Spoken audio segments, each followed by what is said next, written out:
pulled that little pen out and I thought, okay, this is good. Certainly is healthy to try and disrupt that monopoly. Yeah, let's talk about the NXTPaper then next. What's my opinion on the NXTPaper tablet for reading and drawing purposes? The XP pen that I've used with the NXTPaper screen is really, really good if you can get over the reading angles are poor. But for drawing, really, really nice because you're looking at it at this angle. But the NXTPaper screen, and it's interesting to me because this NXTPaper screen that is in this guy, in the NXTPaper 60 Ultra, is their sort of latest generation. They're saying it's like the 4th generation of NXTPaper. It's therefore more advanced,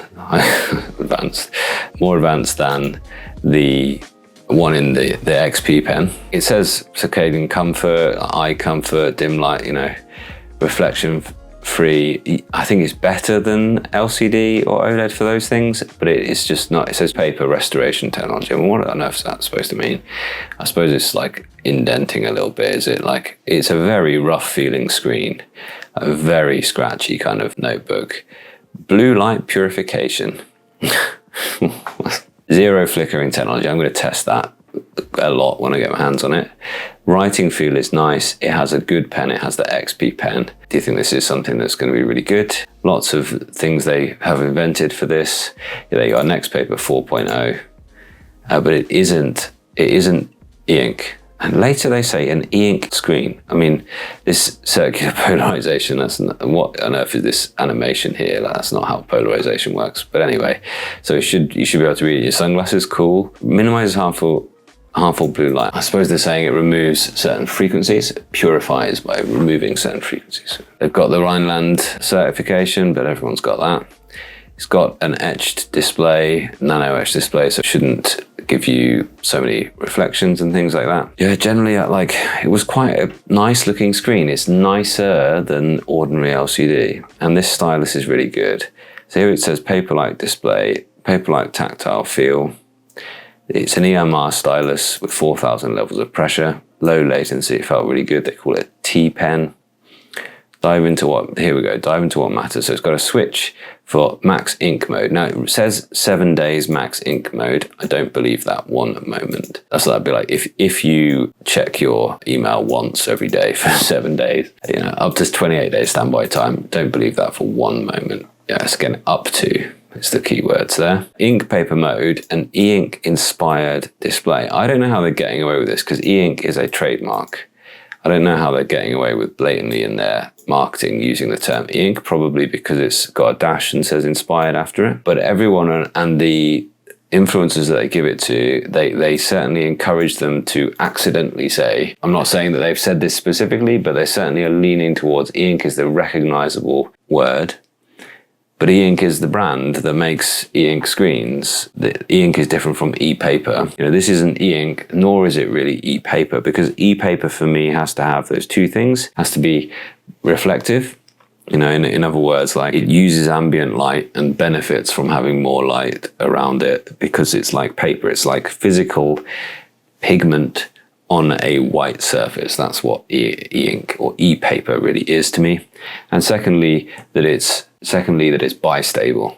ePaper doesn't need any energy to leave the image on. Hence the terminal, which we'll talk about in a little while, is still showing the image it was showing earlier on without having to use up any extra energy. That's what being ePaper is. And certainly, yeah, we're not going to say electrophoretic every single time. Absolutely. We're like being bistable, being able to be printed on there, you must be willing to do what others won't do, to have what others won't have. For example, I was looking at this motivational quote, which I get a daily motivational quote on this, and it changes every 5 minutes. This cycles through a whole little playlist. AI rapid read, AI outline, QI. So yeah, it's got AI in it. But actually, the thing that I like about this phone quite a lot, though, is it's got a decent enough kind of mid to top tier MediaTek 7400, I think. And it's got a good set of cameras, it seems. And I think that combo could be quite winning, really. So we'll see. And I took a few photos with the camera They make it look like it's kind of one big sensor in there, doesn't it? But it can't be it. I don't know what they're going for there. It's got a periscope and 250 megapixels. Yeah, it's not a good animation, that is. So having a decent camera will be good, I think, as well. And then it's going to do some AI stuff to change your image around. No, I can guarantee you none of these images were shot on the phone. It will say that somewhere, I'm sure. Cynic of me, definitely none of these were shot on the phone. There's the MediaTek. A decent MediaTek. I think it's a decent phone. And having used it a little bit, just a tiny bit, IFA, I think actually it got me quite excited when I put the pen on the paper, on the ePaper. And I thought, yeah, okay. When I put the pen on the NXTPaper screen and the texture was good. I loved the Note series from Samsung. I was disappointed when that wasn't going to be in the Fold 7. It immediately stopped me being interested in buying that phone. I hope that whatever Samsung brings out in the G Fold series, maybe that will have S Pen. I don't know. But I pulled that little pen out and I thought, okay, this is good. It made sense then. And I think that's one thing that I certainly will want in a phone. So yeah, are you guys excited for this one as well? NXTPaper tablets seem to be a poor quality for writing from my testing, but the NXTPaper 60 Ultra phone with hand-on EMR is potentially a game changer for portable note taking, in my opinion. It needs to get to the US. Yeah, absolutely, yes. Certainly seems to be in Germany really at the minute only, as far as I can see. Yeah, hand-on EMR, just as good. They do XP Pen and they do Zense Labs, so they're good. Excellent things. And the NXTPaper tablets don't have the hand-on ones, whereas the NXTPaper 60 Ultra does. TCL are working with XP Pen and XP Pen are working with TCL. So that kind of crossover, I think, could be a really winning crossover in the near future. They did say e-ink inspired. E-ink is going to come after them if they keep that up. Yeah. You know, maybe they can get away with the fact that it's like, it's now in such common usage. People say e-ink, you know, maybe legally they can get around that. I hope the e-ink is better than the translation from their marketing department. Yeah. Absolutely. Yeah, I noticed some funny things in there as well.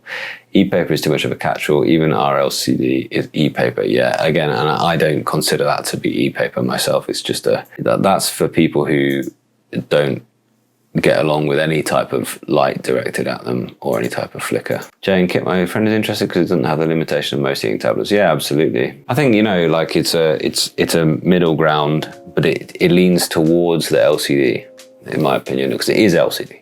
Let's not forget, it's LCD with clever lenses on top, because how it treats the light that's hitting it and coming through it. It always is, no matter what type of tablet we're talking about. They call it a cover lens, not a piece of glass. All the NXTPaper is a clever cover lens on top of a high quality, because TCL make good screens, high quality LCD screen. I'm definitely not knocking on it. I think it's going to be good. A reasonably good SoC it is, yeah.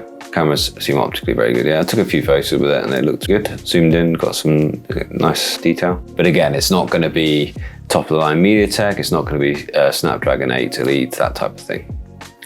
Certainly is healthy to try and disrupt that monopoly. Somebody, I think it was on the Adam Savage's Tested review, Norm talked about the remarkable move and said, you know, very much hope that the e-ink screens can get to the point where they're commoditized, is the way he said. So that's how the price will be brought down. Once factories are putting them out, very similar things, then we'll get to the point where they're cheaper, and that'll be good for everyone, consumers at least. Serious thought to importing an NXTPaper 60 Ultra, only because it's a massive price cut compared to Samsung equivalent and lacks Samsung's enthusiastic Android skinning. Yeah, I was thinking earlier on, one of the reasons why I can't seem to get rid of this is just how deep Samsung have their claws in me. I thought it was Android, but there's so much on there where I'm like, oh, I just know where to find that thing. Yeah, one day I will move away from Samsung, I'm sure. If someone wants to draw on a tablet but doesn't want an iPad, so screen protectors and one USI pens, something like the NXTPaper, a viable option. The viewing angles are that bad. The viewing angles are bad, but when you're drawing, you're holding it in your hand and you're looking at it at 90 degrees, it's fine. So definitely check out. I mean, I've got a couple of reviews with the XP Pen in it.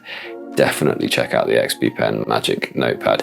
Incidentally, interesting, the Magic Notepad, they advertise it being a NXTPaper screen, but the Magic Drawing Pad, they don't. So it isn't the same technology in the Magic Drawing Pad as it is in the Magic Notepad. So the Magic Notepad is a bit smaller, but it's actually probably it's got the NXTPaper screen.